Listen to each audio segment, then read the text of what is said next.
दर्शक बंधु राजस्थान रॉयल्स विपक्ष में दलर पराजय पर मुंबई इंडियंस अधिनायक हार्दिक पांड्या निजक दायी कर खेलर समस्त विभाग में रॉयल्स घरोई फ्रांचाइज को बाद देता 6 विकेट विजय आईपीएल रे राजस्थान क्रमागत तृतीय विजय कर 20 ओवर रे मुंबई मात्र 125 run करथिला। Hardik Pandya 34 run score करथिले।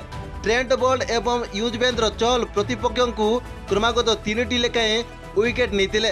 संजू सैमसन दल 3टी प्रारंभिक विकेट हराइथिला किंतु रियान पराग आउ एक अर्धशतक स्कोर करी दल को मात्र 15 ओवर 3 बॉल रे लाइन अप को नहीं। हार्दिक कहते विकेट पिंगिबा पई से युजवेंद्र चहल विपक्ष में बेपरुआ हिट खेली मोर विकेट मोड़ थिला। यह सेमानकु खेल को फेरिबा को अनुमति देला।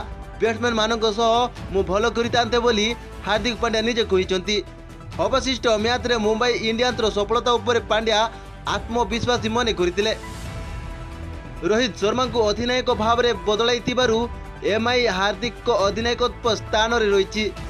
नरेंद्र मोदी स्टेडियम रे उद्घाटनी मैच रे गुजरात टाइटन्स मुंबई रु उन्नति होइछि। मुंबई बॉलर माने सनराइजर हैदराबाद को 277 रन करिबारे अनुमति देतिले एवं एनकाउंटर को 31 रन रे हराइतिला हैदराबाद। अवशिष्ट मैच रे मुंबई इंडियंस रो सफलता उपरे पांड्या आत्मविश्वासी मने करथिले। वर्तमान यह कठिन अटे मु किंतु निश्चित जे आमे जितिबा उपाय को फेरिबा। गोष्ठी रे एहीपरि खेलाड़ी अछंती जो माने फ्रांचाइज पई मैच जिति परिबे। लगातार 3टी खेल हारिबा फल नुहे किंतु आमको एहाकू ग्रहण करने को पड़ो बोली से कहते। रोहित शर्मा को अधिनायक भाव में बदलाइथिबारु एमआई हार्दिक को अधिनायकत्व स्थान रही। नरेंद्र मोदी स्टेडियम रे उद्घाटनी मैच रे गुजरात टाइटन्स मुंबई रु उन्नति होइछि।